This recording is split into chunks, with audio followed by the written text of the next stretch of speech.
Waters running uncontrolled squander the riches of the countryside through which they rush along. Build a wall across the rivers they form, and their potential wealth is imprisoned to good purpose. In South India, the Nizam Sagar Dam across the Manjira River has brought prosperity to many parts of Hyderabad state.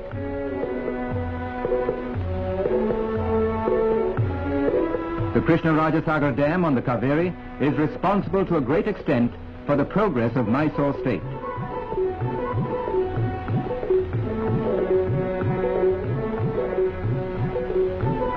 The Mettur Dam, also across the Kaveri, has helped to enrich the historic town of Tanjore and the surrounding region.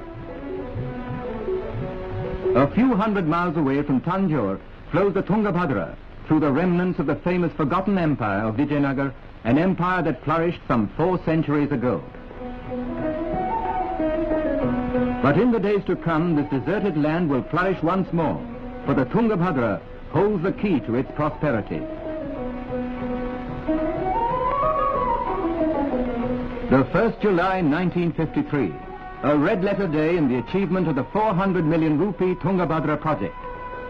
Today takes place the opening of one of the canals that leads off from the dam. The honor of ushering the waters into the new canal falls to the oldest inhabitant on hand, a humble peasant who, like so many others, stands to gain much from this giant scheme.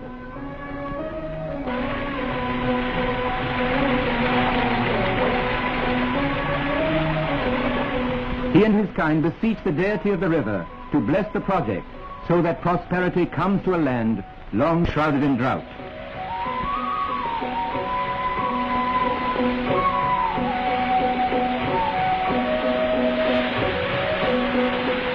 Since the dawn of time, the Tungabhadra has run its course through this arid land of scrub and stone.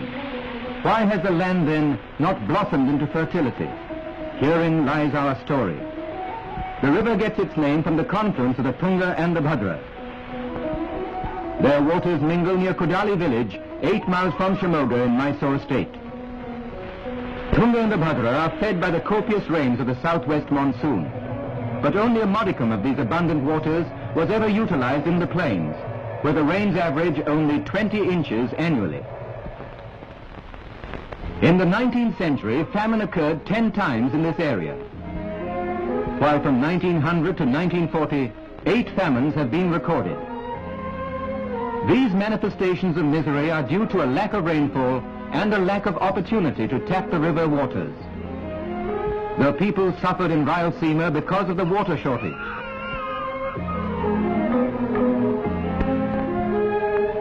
Many migrated when faced with drought and death. For the past 100 years, scheme after scheme has been proposed to save Rayalaseema from the water shortage. Bellary district in Mysore state, Raichur district in Hyderabad state, and Anantapur, Kadapa and Kurnool in Andhra have repeatedly suffered from drought. The present project was evolved in 1944, when a provisional agreement was reached between the governments of Hyderabad and the composite state of Madras. The Tungabhadra Dam is located at Malappuram, 3 miles from the town of Hospet. Here the river cuts through the Sandur hills. The dam has closed the gap. Built of masonry, it is 6,007 feet long, and at the lowest foundations, 160 feet high. Besides the dam, this multi-purpose project consists of 2 canals. The one on the Andhra-Mysore side, 217 miles long, will irrigate about 250,000 acres. The other in Hyderabad, and 127 miles long, will irrigate 570,000 acres. The reservoir formed by the dam has a water spread of 146 square miles.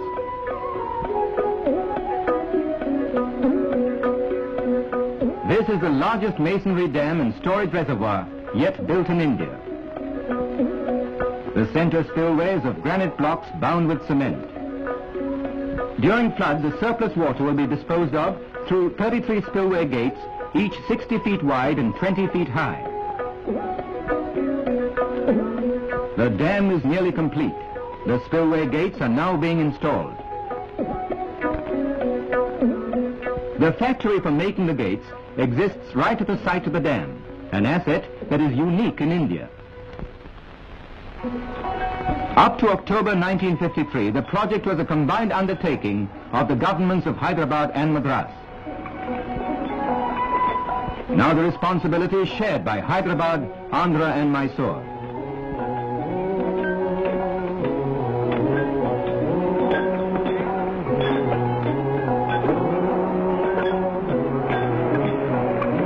The planners, the engineers, the entire personnel of this project are Indian. All these men from the different states have worked throughout as a harmonious team. It has been a unique experiment in state cooperation, in joint planning and construction, proving a success beyond expectations. The Tungabhadra project is mainly concerned with irrigation, but the water will also be used for generating hydropower. The total power generated on the Andhra-Mysore side and the Hyderabad side will be 108,000 kilowatts. On the Mysore-Andhra side, the canal is used for power up to the 14th mile. Thereafter, called the low-level canal, it is used for irrigation. The construction of the first 7 miles of canal is no mean engineering feat, for it consisted of cutting rock and tunneling, and the building of reinforced concrete aqueducts.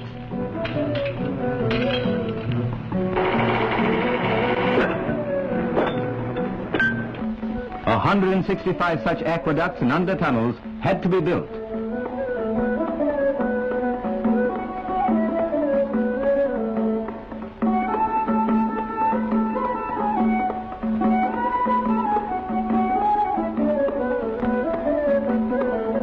The irrigation aqueduct that spans the Hagri River is the longest in India, having a length of 2,287 feet. The Ramasagaram tunnel through which the canal passes is 1,120 feet in length.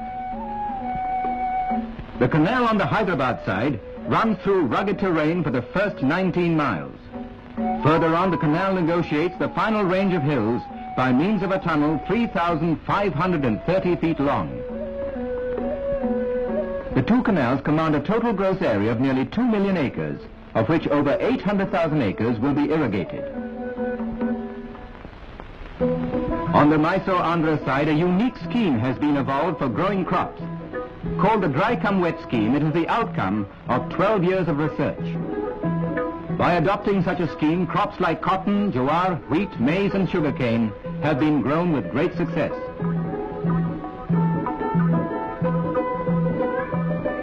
With the release of the canal waters in 1953, a new life has begun for the people of this region.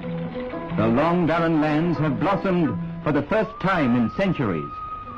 And as nature smiled, so did the people.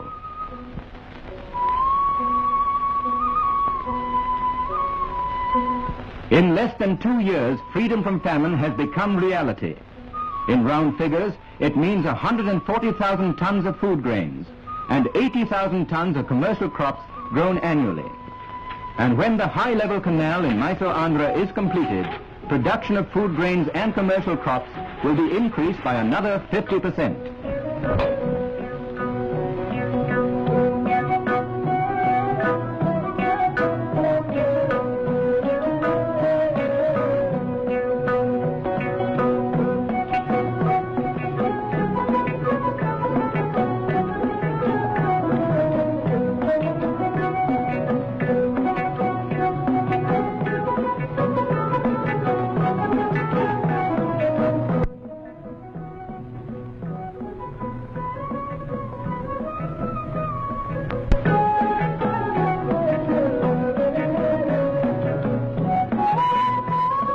These multi-purpose projects, built by the concerted will and energy of our people, shall bring blessings untold to future generations.